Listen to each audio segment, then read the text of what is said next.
Oremos. Pai, nós somos gratos pelo Teu amor em Cristo Jesus, pela Tua graça e misericórdia. Somos gratos, ó Deus, porque o Senhor tem derramado das Tuas bênçãos sobre a nossa comunidade, sobre a igreja do Senhor, sustentado essa igreja através dos dízimos e das ofertas dos membros. Pedimos, ó Deus, que aqueles que dizimam e ofertam nessa comunidade possam experimentar a Tua bondade dia após dia, Senhor. Que eles possam experimentar do melhor dessa terra e experimentar, ó Deus, da Tua graça, porque o Senhor é gracioso com aqueles que o amam, Pai.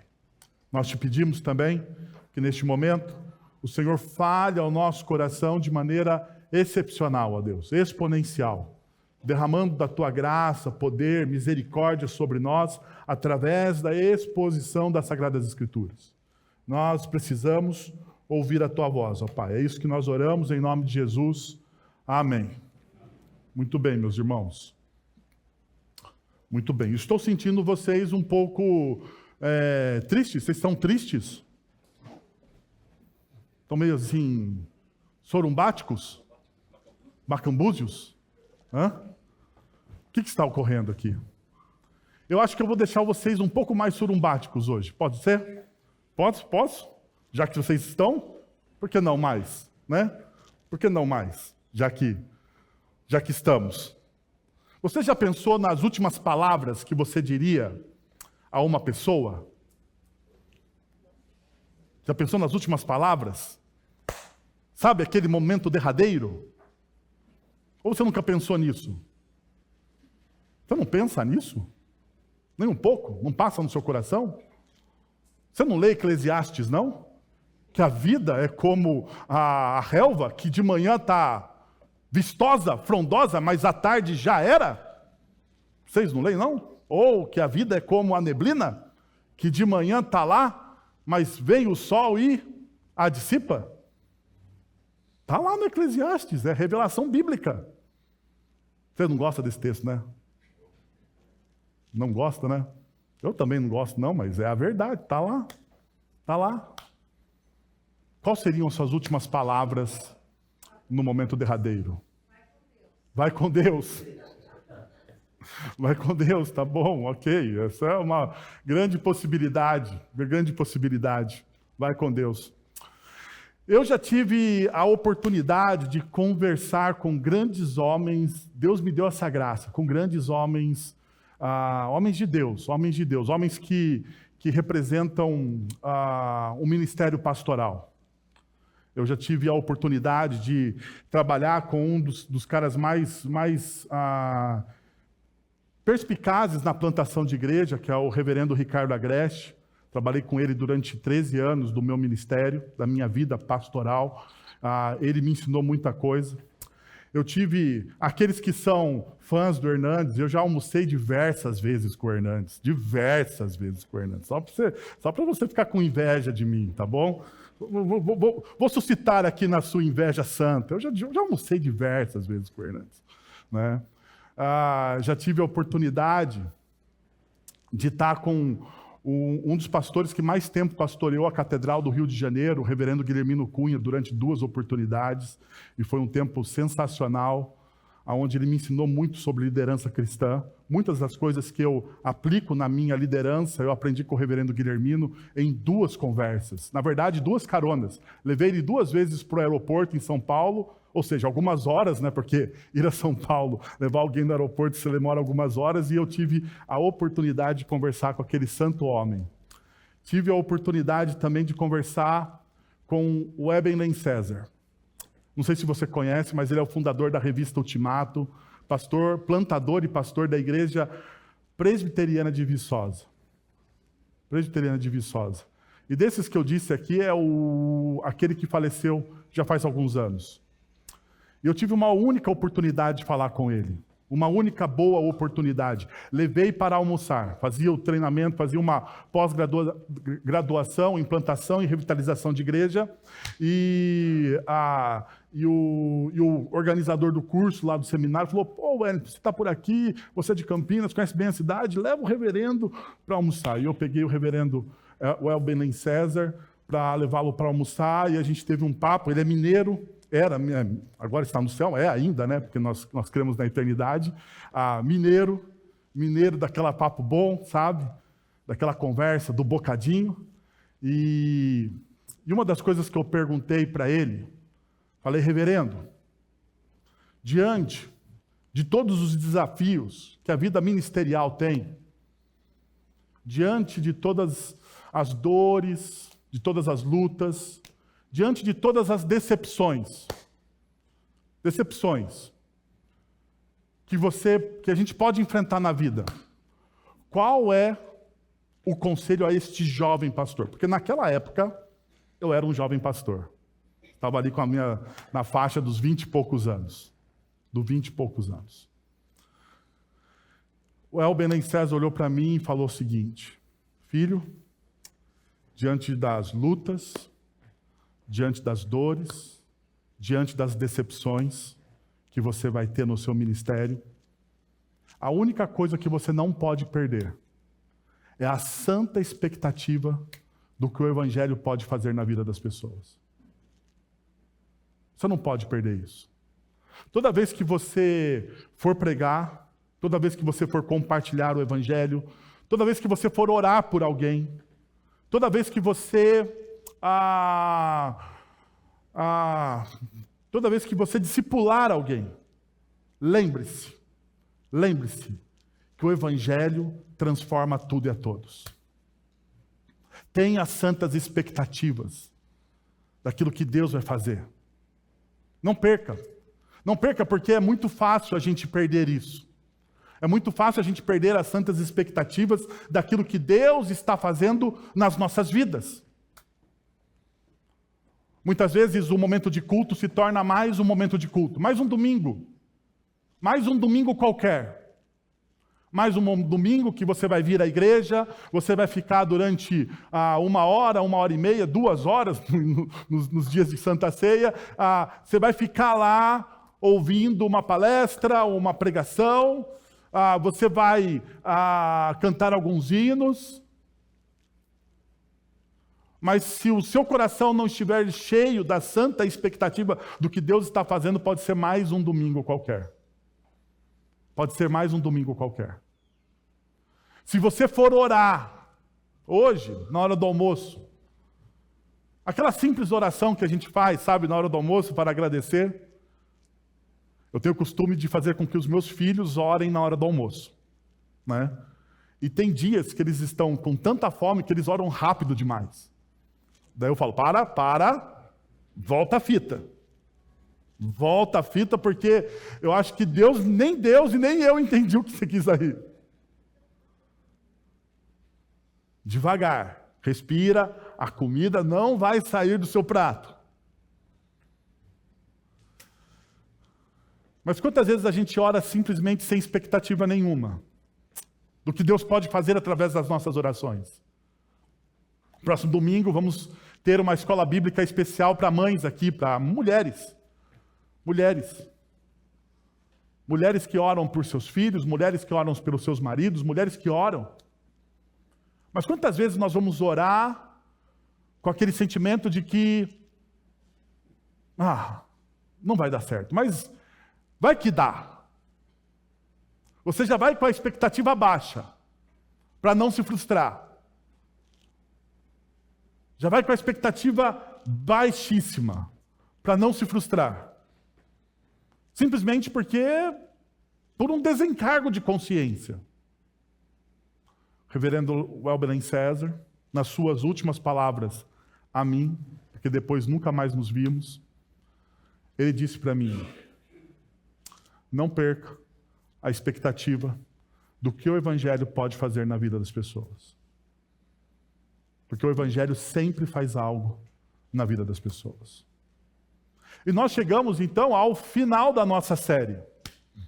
Ao final da nossa série de Malaquias, que fala sobre propósito, que fala sobre esperança, aonde Deus anuncia que o seu Messias vai vir, restaurar todas as coisas, transformar todas as coisas. No propósito de que Deus está formando um povo, então Deus está formando um povo com um coração que seja voltado para Ele.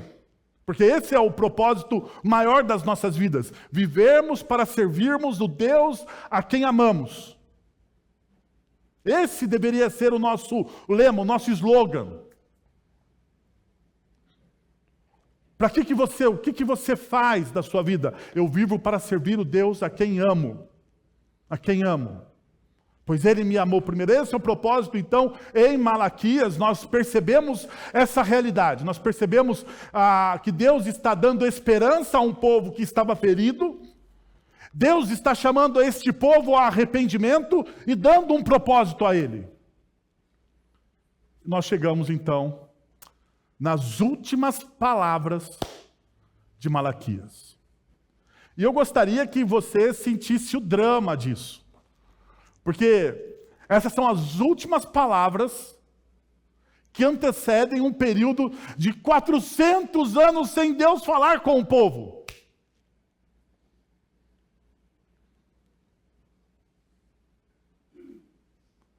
Algumas gerações irão se passar até chegar aquele que prepararia o caminho do Senhor, que é João Batista, ao qual nós percebemos que Malaquias faz menção dele através da revelação do Espírito Santo.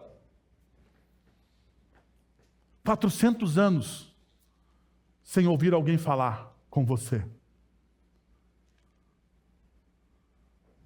Na história do povo de Israel, nunca houve um período tão grande. Na história do povo de Deus, nunca houve um período tão grande onde Deus não falasse com o povo. Hoje é fácil, nós abrimos as nossas Sagradas Escrituras, nós ouvimos um pregador, nós lemos um devocional.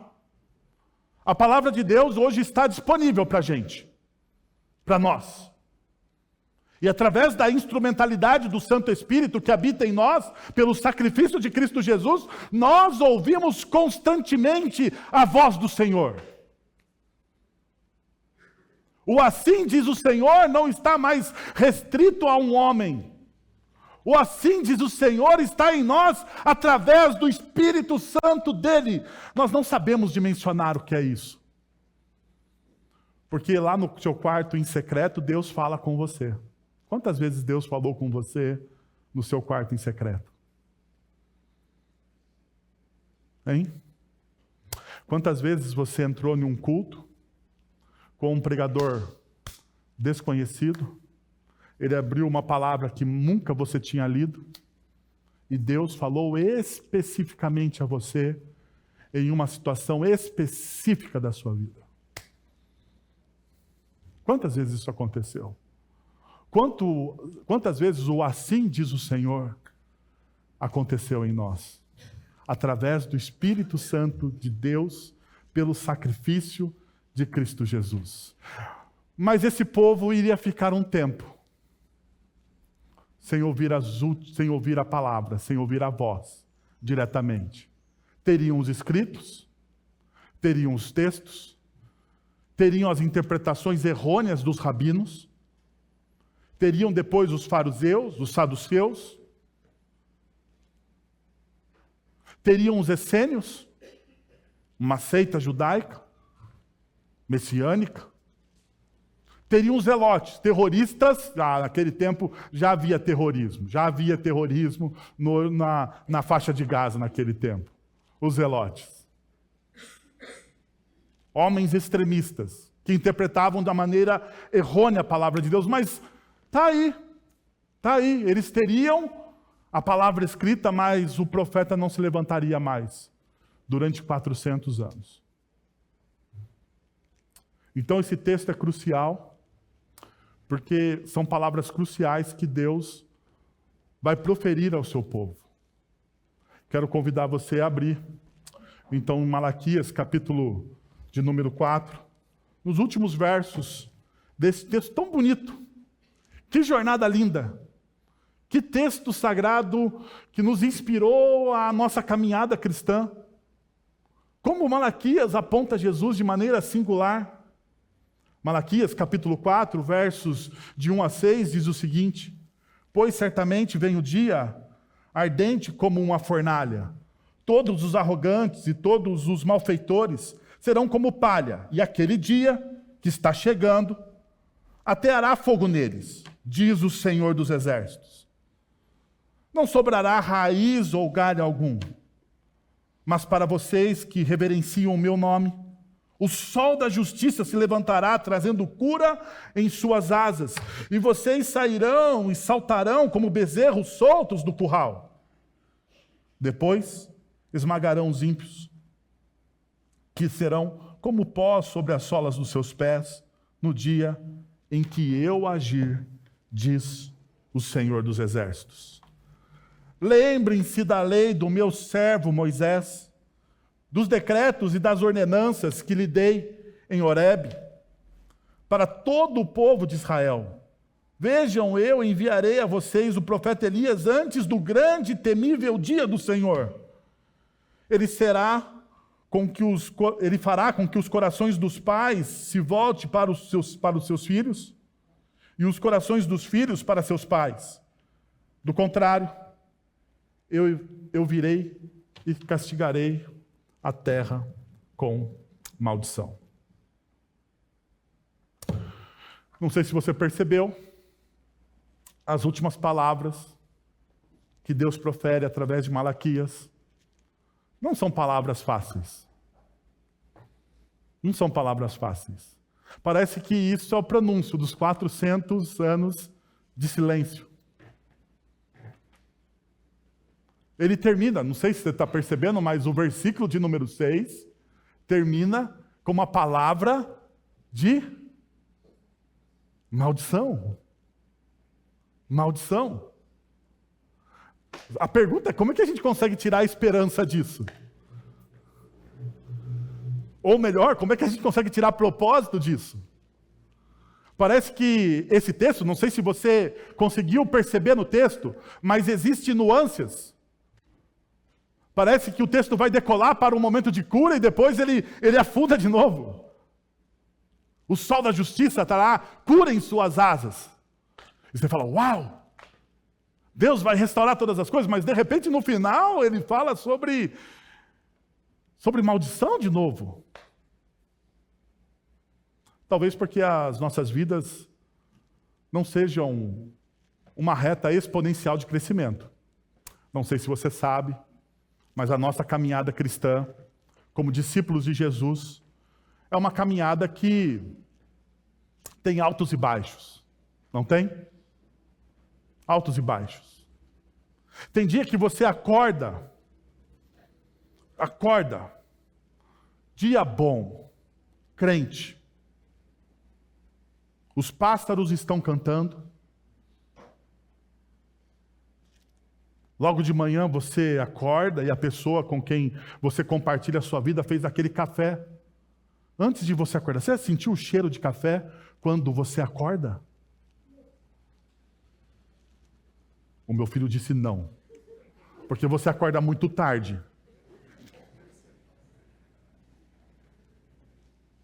Mas tem dias que você acorda e a pessoa com quem você compartilha a vida já fez aquele café. Que coisa boa você acordar com o cheiro de café.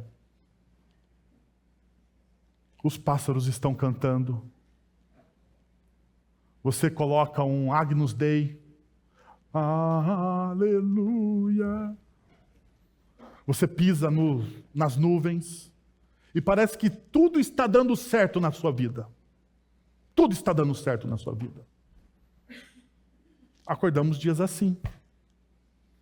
Mas tem dias que nós nem conseguimos dormir. Nem conseguimos dormir. Tem dia que nós acordamos com um Agnus Dei e dormimos com a marcha fúnebre. Porque a nossa vida é feita de altos e baixos. E parece que Deus entende essa realidade do povo. Deus percebe essa realidade. Deus percebe que os seus discípulos, na sua caminhada, vão ter momentos de alegria, de êxtase, como que para nós é uma coisa meio esquisita, os bezerros saltando no curral. É uma imagem que a gente não tem. Se você não for da roça, é uma coisa que é esquisita para a pessoa da cidade, mas essa é a imagem de alegria. No entanto, há momentos de dor, de frustração. E a pergunta então passa a ser, como caminhamos em meio ao silêncio de Deus? Porque é o que o texto vai trazer para a gente. Como eu e você vamos caminhar na nossa vida quando nós não estamos ouvindo a Deus? Quando nós estamos como o salmista do Salmo de número 13, até quando, Senhor, esquecer-te-ás de mim para sempre? Quem nunca passou por essa realidade? Até quando virarás o teu rosto contra mim?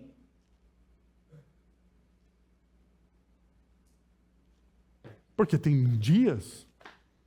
Vou contar um segredo para vocês, talvez você se decepcione com esse pastor. Tem dias que eu não ouço Deus. Não ouço.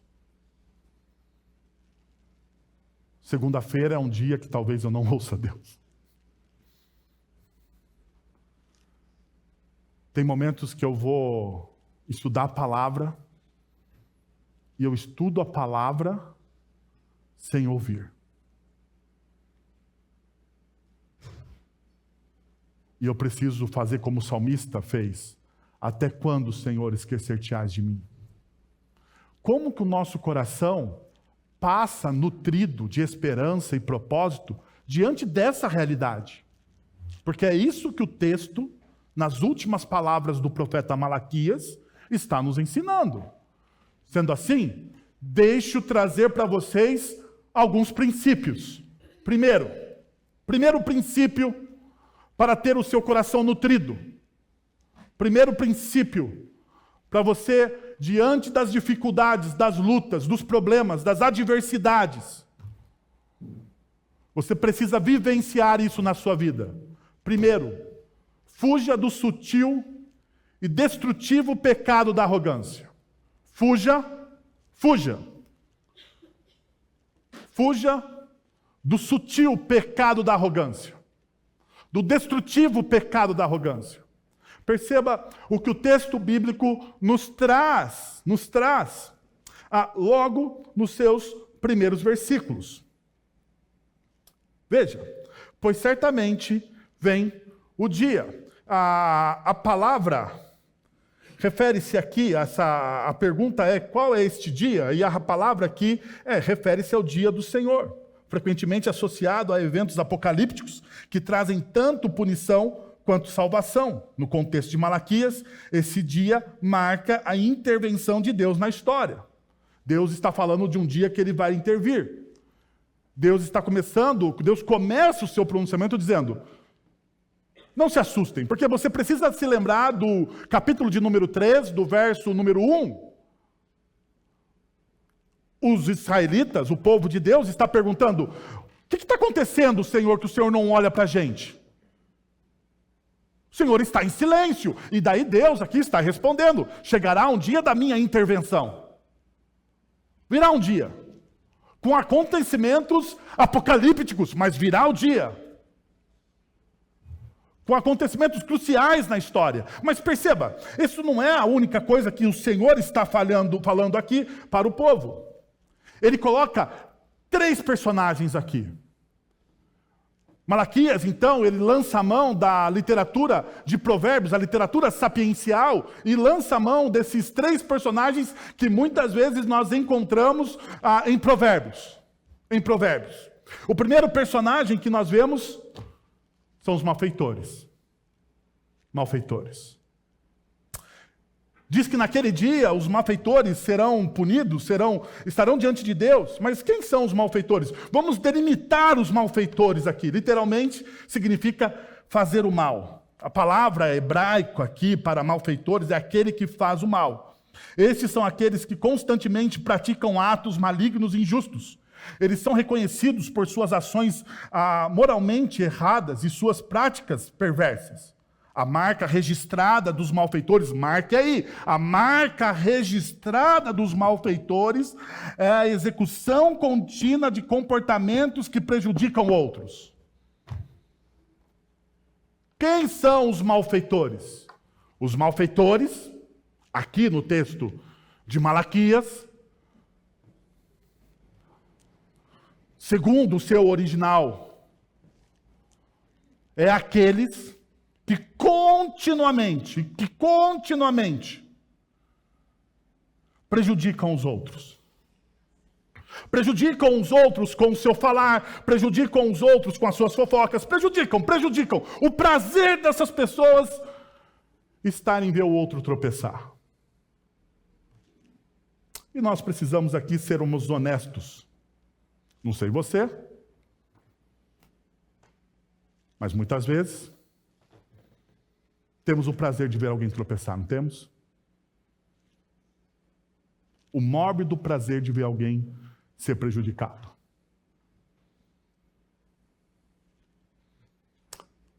O mórbido prazer de ver alguém errar.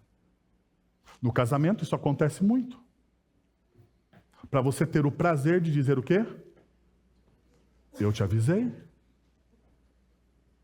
Quando a pessoa no casamento faz uma escolha que dá errado, a pessoa volta a você, porque a pessoa sai de perto de você cheia de si.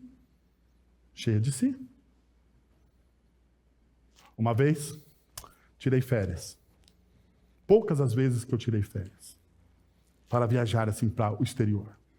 E Deus, naquele ano, me deu a graça, a minha e minha família, de irmos para o Chile. Para o Chile. Tínhamos amigos lá, pastores. Íamos encontrar alguns dos nossos amigos. A minha esposa tinha uma prima, hoje não mora mais, mas na época morava no Chile. Alguns dos familiares dela estariam lá. Iríamos ver as cordilheiras. Iríamos nas adegas. Tudo bem? Férias? E tínhamos só o Arthur. Eu falei para minha esposa, meu amor, vou cuidar de todas as coisas. Vou alugar o carro. Vou comprar as passagens. Reservar o hotel. Cuidar de tudo. Tudo comigo. Vou te pedir uma coisa, meu amor. Cuida do Arthur. E da parte dos documentos que a gente precisa. Documentos. Passaporte, RG. O que nós precisamos? Nunca tinha levado uma criança para fora do país. O que nós precisamos para tirar uma criança do país? Falei para minha esposa. Ela falou assim, deixa comigo. Semanas antes eu olhei para minha esposa e falei assim, viu, tá tudo certo. Eu já estava com as passagens compradas, com o translado comprado, com o hotel fechado, com o carro que nós íamos ficar alugado. Tudo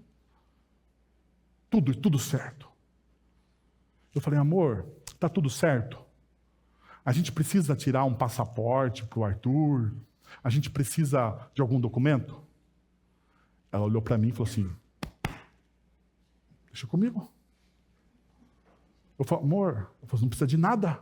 Nós somos o pai, os pais. Ele está indo com a gente. Eu falei, amor, certeza? Só a certidão de nascimento. Só a certidão. Eu falei, amor, você tem certeza? Ela falou assim, sou advogada. Tem um documento que me diz que eu tenho direito e você está duvidando de mim? Eu falei, de jeito nenhum, amor. Nunca duvidei da sua palavra. Seja feita a sua vontade, assim na terra como nos céus. Está louco? Para que uma briga agora? Fomos. Chegamos no aeroporto. Eu chego 6 horas antes, porque eu sou um pouco ansioso. Chegamos mesmo, 6 horas antes do embarque. Não é brincadeira. 6 horas antes, quando fomos fazer o embarque, o que aconteceu? Não pode embarcar com a certidão. Você precisa tirar um RG. No dia, como é que você tira um RG? Qual foi o meu prazer mórbido naquele momento? Eu avisei. me deu alegria no coração. Pelas poucas vezes na minha vida eu estava certo. Eu tinha que ter batido uma foto daquela ocasião e enquadrar. Não é verdade? Homens, não é verdade? Digam amém, meus irmãos. Amém. Quantas vezes a gente tem esse prazer mórbido de vermos as pessoas tropeçarem, de errarem, e nos tornamos então como os malfeitores também, porque muitas vezes nós lemos o texto bíblico e olhamos para essa palavra malfeitores e nos julgamos acima deles. Acima deles. Mas não somos. Mas não somos. E o texto está dizendo que existem aí 3 personagens. Perceba, o segundo personagem aqui é os ímpios. Os ímpios. E muitas vezes, quando nós falamos de ímpios aqui na igreja, nós falamos, não, eu ímpio. Imagina, pastor, mas vamos olhar o que delimita essa pessoa ímpia. Os ímpios são moralmente incorruptos e vivem afastados de Deus. Sua característica principal é a impiedade, demonstrando um desprezo absoluto pelas leis e caminhos divinos. Diferente dos malfeitores, cuja maldade é manifesta em ações específicas, os ímpios incorporam uma vida de total desobediência e rebeldia espiritual, rejeitando completamente a influência divina. E aqui está, no final, está a principal característica do ímpio. Ele rejeita a influência de Deus, ele rejeita a influência da palavra de Deus. Ele desobedece a Deus de maneira deliberada. Ele comete os pecados de maneira deliberada. Será que nós também não temos esses pecados deliberados que nós cometemos? Será que nós estamos distante dessa realidade dos ímpios?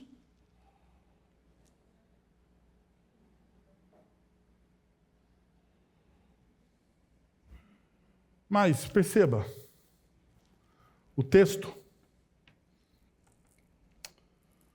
ele mostra um caminho. Primeiro, os malfeitores.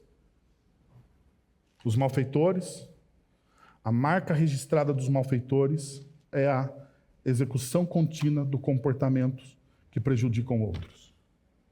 Nós temos os ímpios, que incorporam uma vida de total desobediência e rebeldia espiritual. Mas aonde começa isso? Se é um progresso, e o texto bíblico no original sugere uma possibilidade de progresso, qual que é o primeiro personagem que aqui está em terceiro? Os arrogantes. Os arrogantes. Quem aqui se considera arrogante? Quem aqui se considera humilde? Por favor, levante sua mão, porque não vai levantar sua mão. Não sou humilde. Acabou de deixar de ser. Ai, Senhor. Quantas vezes nós pensamos que a arrogância está distante de nós? Ninguém se considera um arrogante. Ninguém acorda e diz, eu estou muito arrogante hoje. Eu vou me arrogantar para as pessoas. Existe o arrogantar? Não sei se existe, mas acabei de inventar. Eu vou me arrogantar para as pessoas. Quem que é esse? Perceba, aqui nós precisamos fazer então a pergunta. Mas o que significa arrogância aos olhos de Deus? E aqui está. Não é apenas o orgulho superficial, mas uma vida orientada como se fôssemos independentes, como se não precisássemos do Criador. Muitos, talvez, sem perceber, vivem dessa maneira, confiando no que possuem, nas realizações ou na capacidade pessoal para dar sentido à vida. Quem é o arrogante? O arrogante é aquele que muitas vezes, sem perceber, sem notar, vive dessa maneira. Qual maneira? Confiando no que possui. Quem aqui não confia naquilo que possui? Quantas vezes nós atribuímos aos nossos bens materiais, ao dinheiro, à nossa posição social, o significado da nossa vida, o sentido da nossa existência? Uma das coisas que eu tenho ensinado aos meus filhos, e o que eu tenho evitado de fazer com eles, é a pergunta mais cretina da face da terra que você pode fazer a uma criança. Qual é a pergunta mais cretina da face da terra que você faz a uma criança? Você nunca fizeram isso para você? O que você vai ser quando crescer? Por que essa pergunta é a pergunta mais cretina da face da terra? Porque a criança já é. Ela já é alguém. E se ela é filha da aliança, ela já é alguém em Cristo Jesus. Aquilo que ela executará como vocação na vida dela, não depende dela ser ou não, porque ela já é. A identidade dela não está firmada naquilo que ela faz. A identidade dela está firmada naquilo que ela é em Cristo Jesus. A nossa identidade não está firmada naquilo que nós fazemos, naquilo que nós desenvolvemos. A nossa identidade está firmada naquilo que Cristo Jesus fez na cruz do Calvário por mim e por você. É isso que o texto bíblico está mostrando. Porque os arrogantes, eles confiam em si mesmos. Eles olham para os seus diplomas, eles olham para os seus bens, eles olham para a conta bancária, eles se sentem felizes com isso. É isso que dá a felicidade deles. A felicidade do arrogante está em entrar em uma sala e ser reconhecido. Ser reconhecido. Ser amado. Essa é a felicidade do arrogante.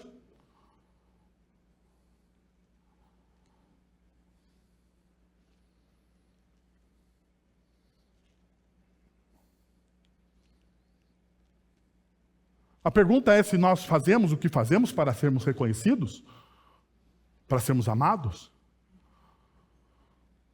Você serve na igreja para ser reconhecido, para ser amado, então talvez aí existe uma fagulha do quê? De arrogância. Se você ama a sua esposa, se você ama o seu filho, se você desenvolve um trabalho, se você é médico, se você é professor, se você é gari, seja lá o raio que o parta. Se você o faz buscando o reconhecimento, talvez aí tenha uma raiz de arrogância. Por isso que é o início. E por isso que é sutil. Vocês já foram reconhecidos na rua? Já pararam para... Já tiveram essa experiência? Uma vez? Estava em Campinas. E lá na igreja de Campinas nós tínhamos a transmissão ao vivo. E fomos uma das primeiras igrejas a ter transmissão ao vivo no Brasil. E um dia, eu descendo do meu prédio, tinha lá o porteiro Daniel. E ele chegou assim, seu Wellington. Eu falei, o que foi, Daniel? Ele chegou meio esbaforido. Ele era um gordão, né? Esbaforido. Seu Wellington. Eu falei, o que foi, Daniel? Ele falou assim, gostei demais da sua palavra. Eu falei, mas onde você viu? Eu vi na internet. Eu achei lá a sua palavra. Eu vi. Eu falei, você gostou? Ele falou, gostei. Eu saí de lá.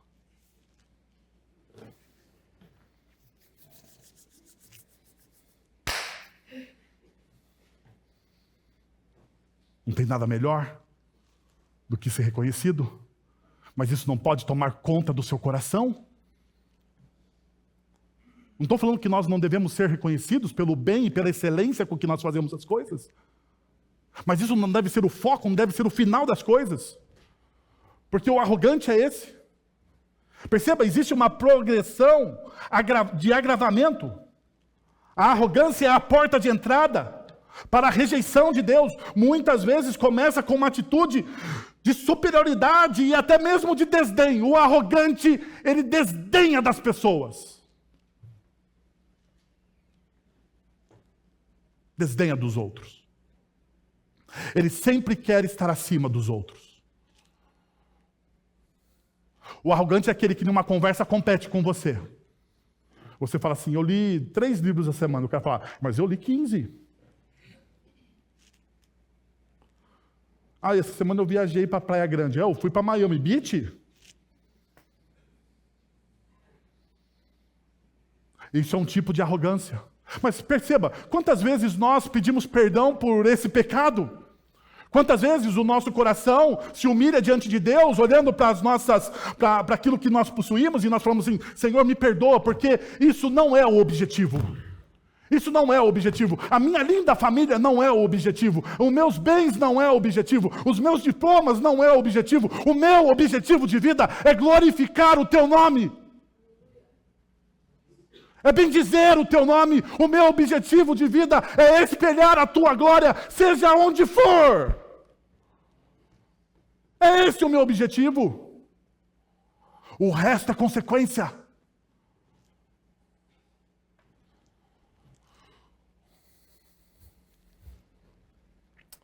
Segundo princípio. Primeiro, tome cuidado com o pecado da arrogância. O pecado da arrogância faz com que nos afastemos de Deus e nós não consigamos mais ouvir a sua voz. Segundo, viva na esperança da justiça que renasce e traz cura. Perceba o verso de número 2. Perceba o verso de número 2.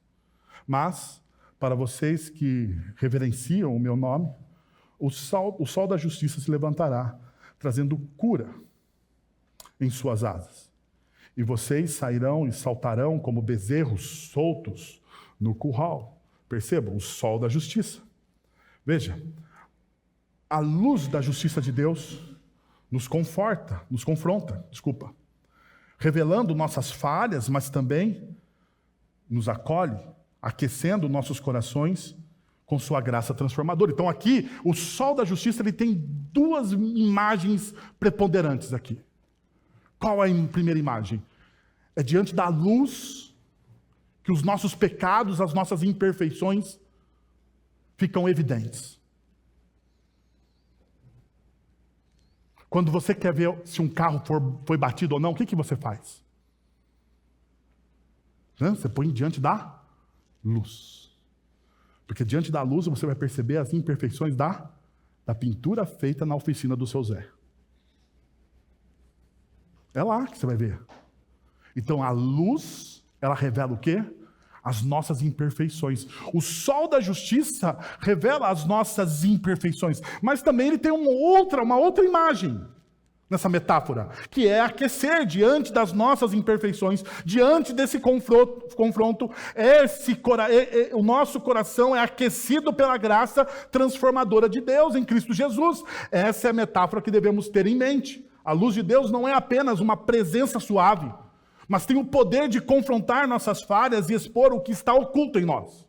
Como Jesus disse, eu sou a luz do mundo. Quem me segue nunca andará em trevas, mas terá a luz da vida. João capítulo 8, verso de número 12.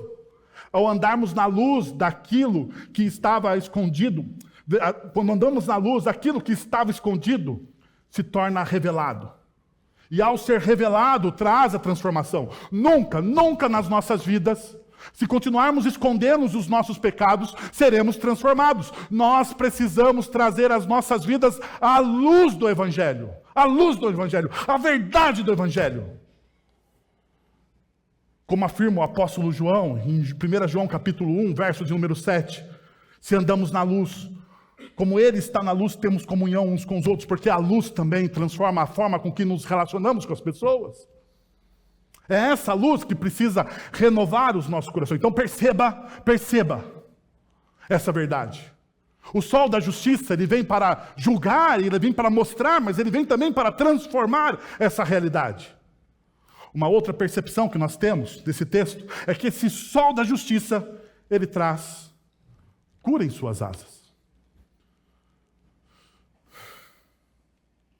Encontre cura e restauração sobre as asas do sol da justiça. Mas a palavra forte aqui, neste momento, nessa pequena parte do versículo de número 2, a palavra forte é asas. É asas. A palavra hebraica, kanaf, é traduzida aqui como asas, mas ela tem vários significados no Antigo Testamento. Agora perceba isso aqui é muito importante. A palavra kanaf é traduzida aqui como asas, mas ela tem vários significados no Antigo Testamento. Perceba como muitas vezes o Antigo Testamento coloca a ideia de asas. Em Gênesis capítulo 1, verso de 21, kanaf é usado para se referir aos animais alados que voam pela terra. Já em Isaías capítulo 6, verso de número 2, fala das asas dos serafins. Mas, em 1 Samuel capítulo 15, verso de 27, após a desobediência de Saul, ele agarra a canafe da vestimenta de Samuel. Aquilo é empregada para descrever a borda ou a barra de um vestimento, de suas vestes. Em qual texto do Novo Testamento alguém toca na barra do Cristo?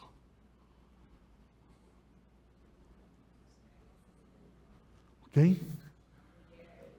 A mulher hemorrágica.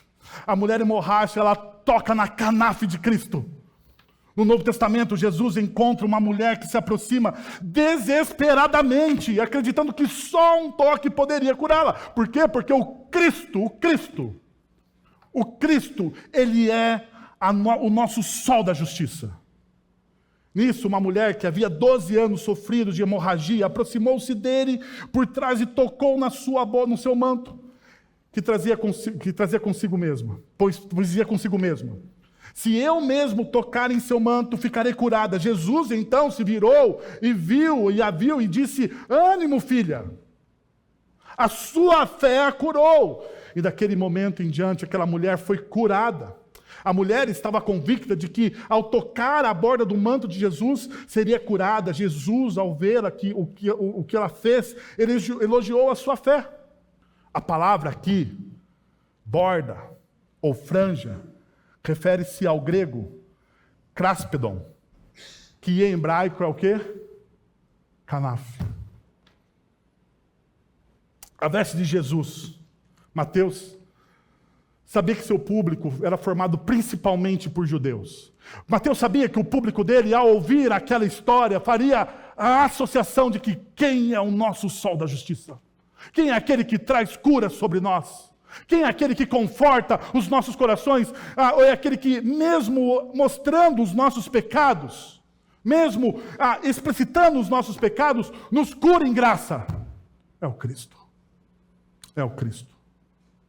Jesus é esse Cristo que traz a esperança. Então perceba qual é a última sentença do versículo de número 2. Saltarão como bezerros soltos no curral. E nós aqui achamos isso uma coisa bem interessante, porque afinal de contas, não faz parte da nossa cultura.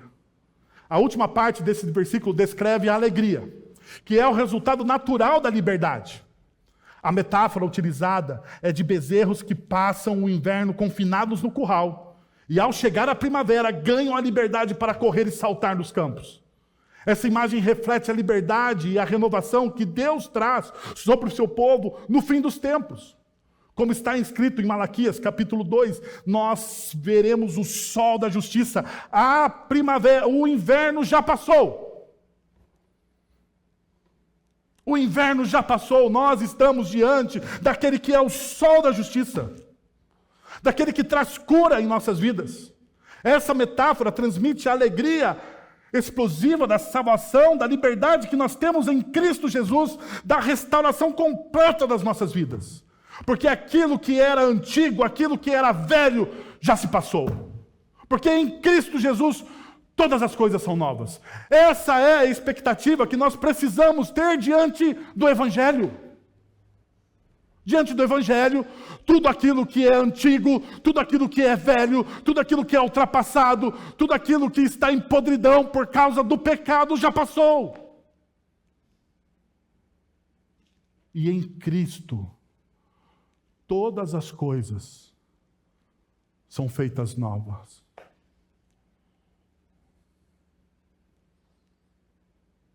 Todos nós aqui temos histórias no passado. Quem dera tivéssemos borrachas para apagar as nossas memórias. Não é verdade? Quem dera tivéssemos borrachas que pudéssemos apagar as nossas memórias, os nossos malfeitos. Essa borracha de apagar a memória, ela não existe. Mas existe algo muito maior e muito mais poderoso, que é a graça. Onde Cristo Jesus faz nova todas as coisas. E daí, sabe o que acontece? Você não apaga as memórias, mas você é perdoado. E você então consegue se perdoar. Sabe qual que é o grande problema? Por que nós não seguimos em frente? Você parou para pensar por que as pessoas não seguem em frente nas suas vidas? Porque elas não conseguem o quê? Se perdoar dos seus próprios erros, das suas falhas, dos seus maus feitos. Deixa eu te dizer uma coisa, o sol da justiça já raiou, o Cristo Jesus já veio, Ele já renovou todas as coisas. Perdoe-se. Perdoe-se. O pecado que te aprisionava não existe mais, porque ele foi dissipado naquela cruz.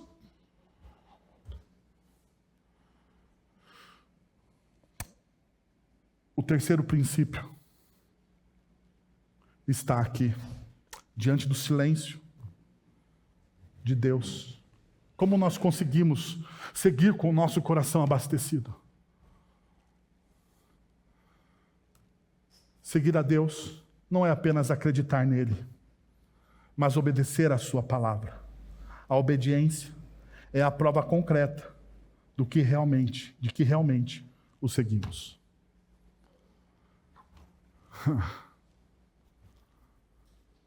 Crer em um Deus, todo mundo crê.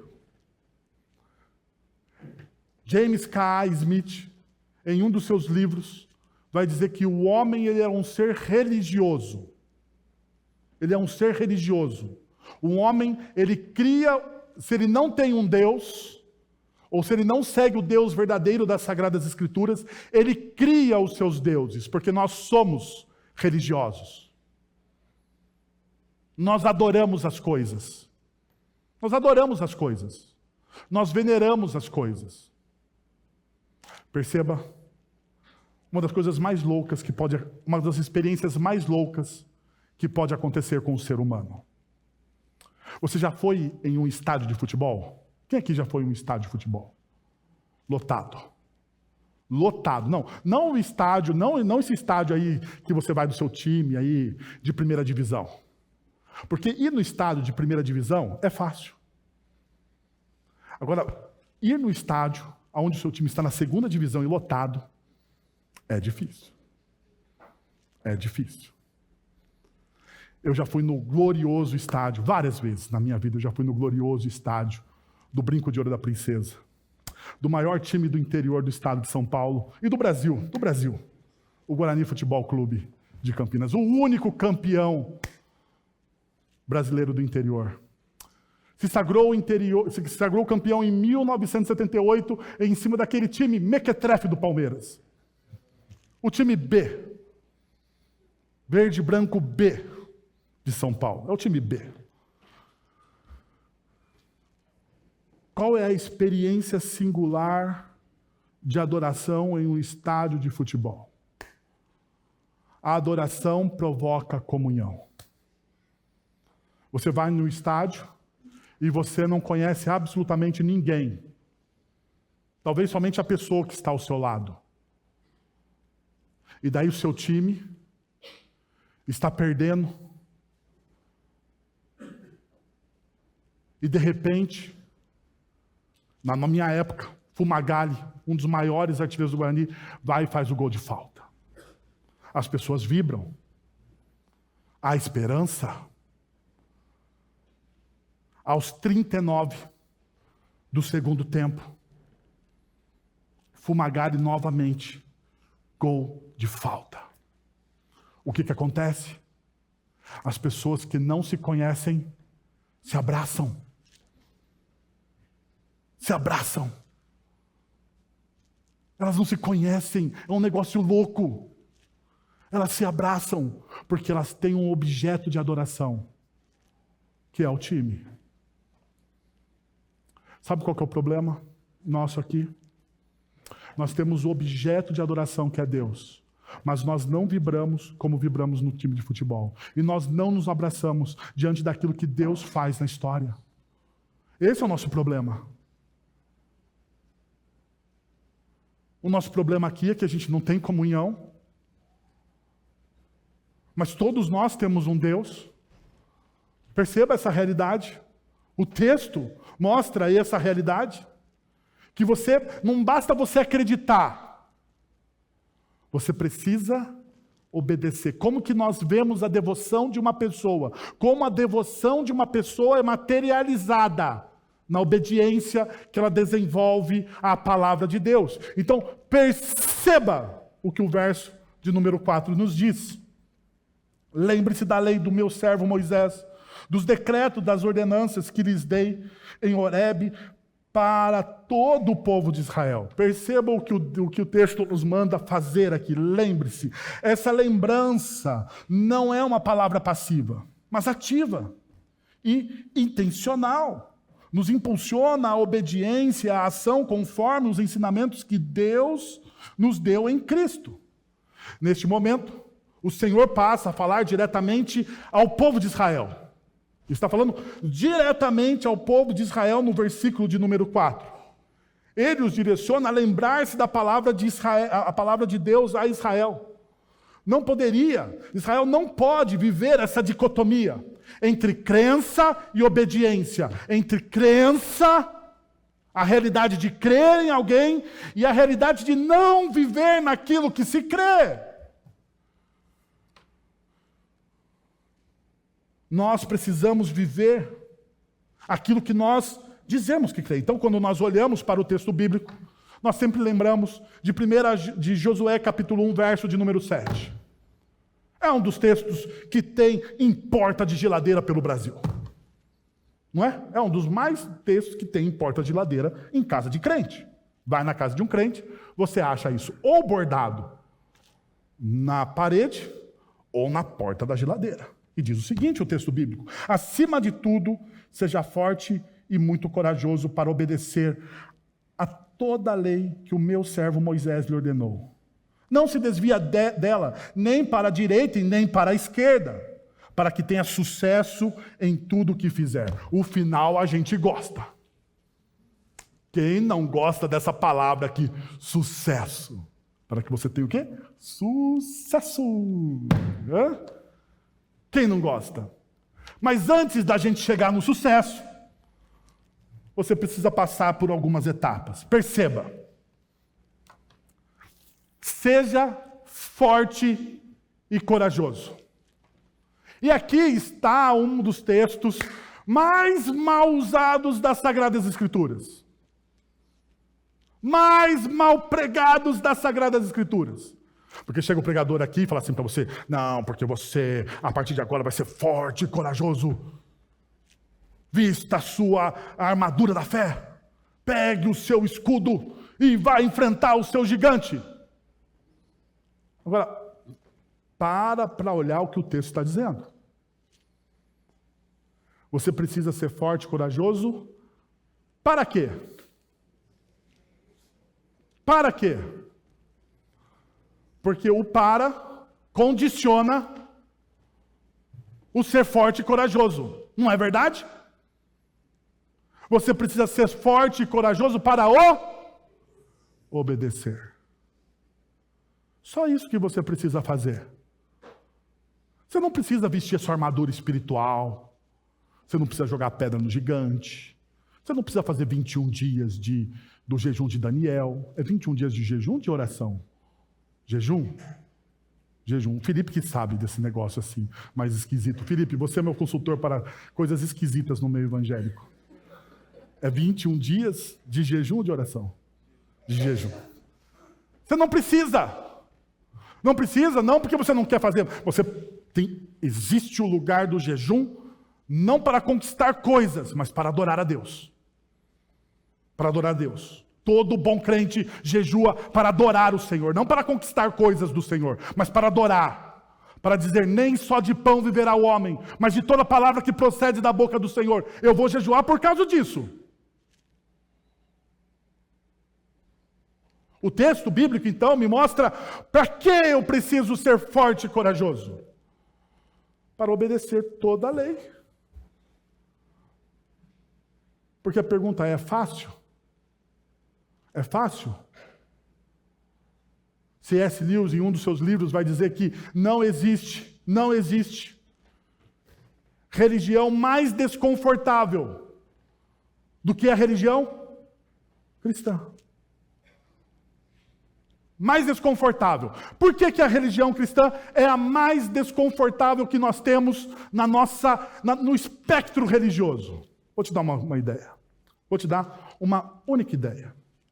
Jesus diz o seguinte: se você for adorar a Deus, antes de você ir adorar a Deus, você precisa examinar o seu coração. E se você descobrir que no seu coração você está de mal com uma pessoa, você tem que deixar a sua oferta no altar, deixar a sua oferta no altar e se reconciliar com quem? Com seu irmão.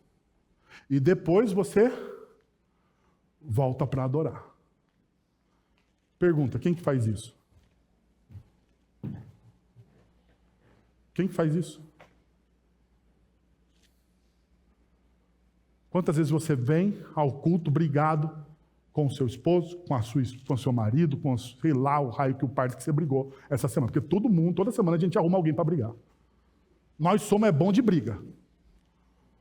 Mas para pedir perdão, meu irmão, é um parto. Por que é desconfortável a religião cristã? Por que é desconfortável a fé, a espiritualidade que Cristo Jesus nos ensina? Porque antes de você vir adorá-lo, você precisa consertar aquilo que você fez. E você, para consertar aquilo que você fez, você precisa do quê? De coragem. Coragem. É isso que você precisa. Coragem. Porque é fácil você dizer que você estava errado. É fácil perdoar. Perdoar você precisa do quê? De força. Porque é intencional. O perdão não é um sentimento. Larga a mão de achar que perdão é sentimento. Eu não estou sentindo aqui um perdão. Quem está sentindo não vai sentir nunca. Não vai sentir nunca o desejo de perdoar quem te ofendeu. Nunca você vai sentir esse desejo. Você vai lá e faz o quê? Força. Força para perdoar. Coragem para consertar. Isso significa, então, o que a palavra de Deus está mostrando. E daí você vai deixar, daí você vai usar essa palavra e dizer assim: bom, diante da minha força e coragem para obedecer à palavra de Deus, diante da minha persistência em não desviar nem para a direita e nem para a esquerda, de ser constante,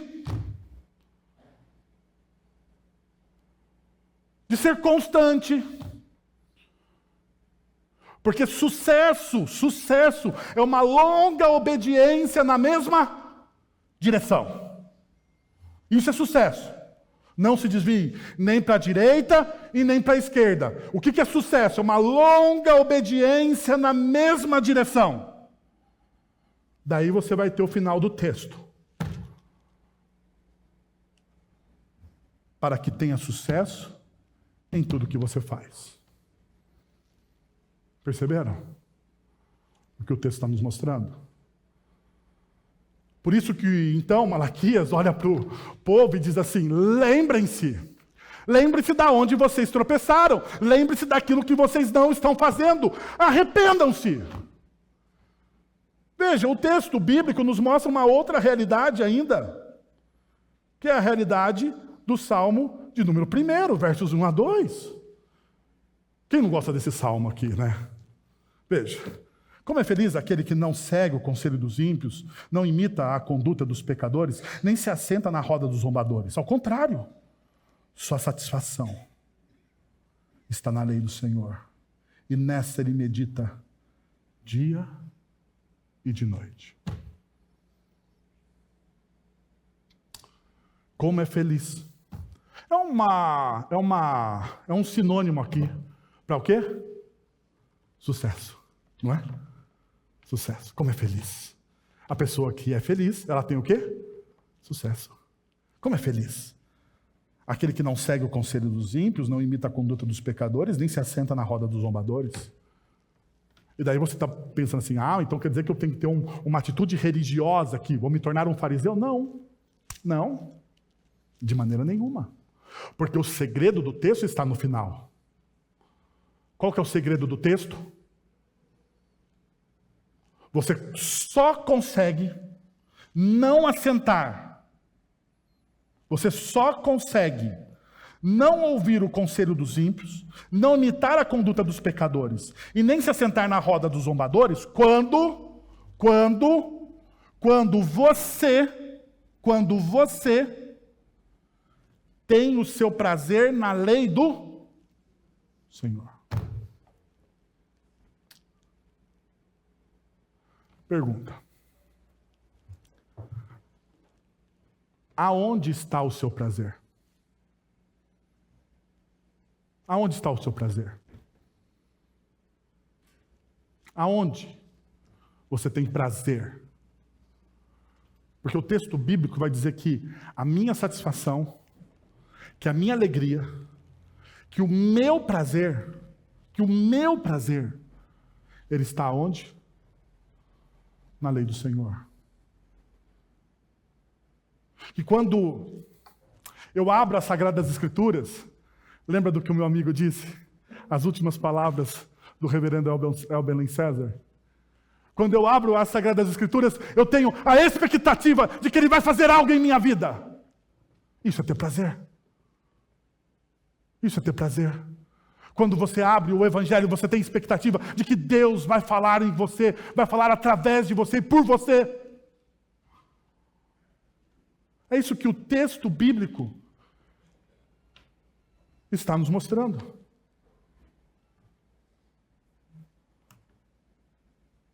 Por último, tenha em mente, só Jesus tem o poder de reconciliar todas as nossas diferenças. Um dos problemas da gente não ouvir Deus na nossa caminhada são os nossos relacionamentos. São os nossos relacionamentos. Muitas vezes somos feridos. Feridos em casa, feridos na igreja. Infelizmente. Eu sempre falei para vocês que nós somos aqui uma igreja honesta e sincera. Honesta e sincera. Infelizmente, muitas vezes, na caminhada cristã, nós somos feridos dentro da comunidade de fé. É inconcebível, isso não deveria acontecer. Nós deveríamos colocar nossa boca no pó e pedir perdão por isso. Mas o texto bíblico nos mostra essa realidade quando nos leva aos últimos versículos, às últimas palavras, ao último momento do texto. Vejam, eu enviarei a vocês o profeta Elias antes do grande e temível dia do Senhor. Ele fará com que os corações dos pais se voltem para seus filhos, os corações dos filhos para seus pais. Do contrário, eu virei e castigarei a terra com maldição. Veja o que o texto nos mostra. O profeta Elias, antes do grande e temível dia do Senhor. A quem Malaquias está se referindo? Sabemos que o precursor não pode ser definitivamente João Batista, pois esse dia do Senhor termina com os corações dos pais voltando para os filhos. E isso não se cumpriu na primeira estada de João Batista, quando João Batista surgiu. Poderíamos questionar, então nós poderíamos questionar porque os judeus não aceitaram Jesus e rejeitaram ele. Então, a quem Malaquias está se referindo? Quem ele está mostrando aqui? Embora Jesus tenha dito em Mateus capítulo 11 que João Batista é o precursor, em Mateus 17 acontece algo que prova que outro Elias ainda cumprirá a profecia de Malaquias. Em Mateus capítulo 17, Jesus leva os discípulos ao Monte da Transfiguração, onde Elias e Moisés aparecem conversando com o Senhor. Pedro, como sempre o Pedro, ele fica entusiasmado. Ele quer montar 3 tendas. Mas logo Jesus o corrige, com o rosto de Jesus brilhando, como o sol. Lembra? O sol. Jesus ali brilha como o sol.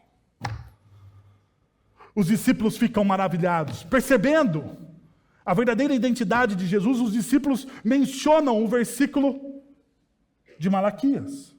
Então Jesus vem com essa palavra. De fato, Elias virá e restaurará todas as coisas. Mas eu vos digo que Elias já veio e eles não o reconheceram.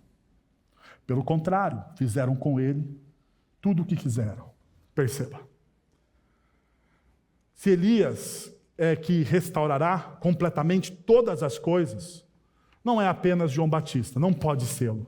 A chave aqui está no tempo verbal. Restaurará. É o tempo futuro. É uma figura que aponta para o próprio Jesus, então. Ele é o verdadeiro e último Elias que veio inaugurar o reino de Deus através da sua morte e da sua ressurreição. Mas completará. Ele vai completar toda a sua obra. Quando? Na sua segunda vinda. É a nossa grande expectativa. O nosso coração devia se encher de alegria e gritar: Maranata, vem, Senhor Jesus! Porque é neste dia que nós experimentaremos o melhor dessa terra. É nesse dia que os nossos corações serão totalmente regenerados em nossas diferenças. Porque perceba, o texto vai dizer: o coração dos pais se voltarão para os filhos, e o coração dos filhos aos pais. Existe restauração completa e reconciliação. Porque é essa a imagem que o texto dá. Agora, veja, o texto termina com uma palavra de maldição. E a gente tem dificuldade com isso. Por quê? Porque até mesmo os rabinos se sentiam desconfortáveis com essa última parte. Eu virei e castigarei a terra com maldição. Os rabinos, eles se sentiam desconfortáveis com esse final que refletia uma esperança que vinha através de uma maldição. Como isso acontece? Muitos dos rabinos, eles não liam esse último versículo, ou esta última parte do versículo de número 6. Eles liam até o final, quando os pais, a parte dos pais, dos corações dos pais, e daí eles voltavam ao versículo de número 5. Por quê? Porque eles não entendiam uma única coisa. Toda palavra de juízo é, na verdade, uma expressão da graça de Deus, pois é um chamado ao arrependimento. Toda palavra de juízo é uma expressão da graça de Deus. Esta frase final, embora pareça sombria, e ela é na verdade a última oportunidade para arrependimento. A última oportunidade da gente olhar para ela, para as nossas vidas, e reconhecer as nossas falhas. Deus virá num tempo com juízo. Mas o que é o mais importante do texto? Sem o arrependimento, não existe o quê? Vamos lá. Última lição do Malaquias aqui, para você guardar na sua cabeça. Sem arrependimento não existe o quê? Transformação. Sem arrependimento não existe, segundo o texto bíblico, restauração. Perceba, restauração está entre a vinda do processo do profeta Elias e está entre a maldição. Ali está o recheio do texto. Veja a verdade. A restauração de um relacionamento só é possível quando vivemos uma vida marcada pelo arrependimento. Somente no arrependimento reconhecemos nossas limitações, enfrentamos nossas falhas e abrimos espaço tanto para perdoar quanto para sermos perdoados.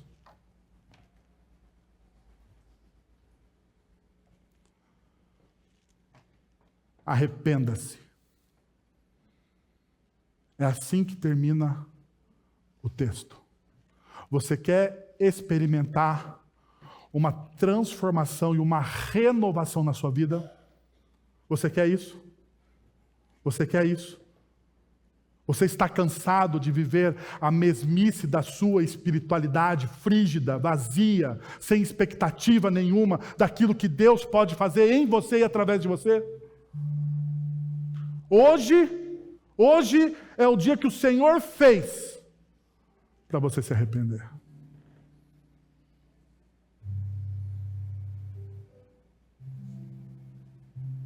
Que tal você fechar os seus olhos? Curvar a sua fronte.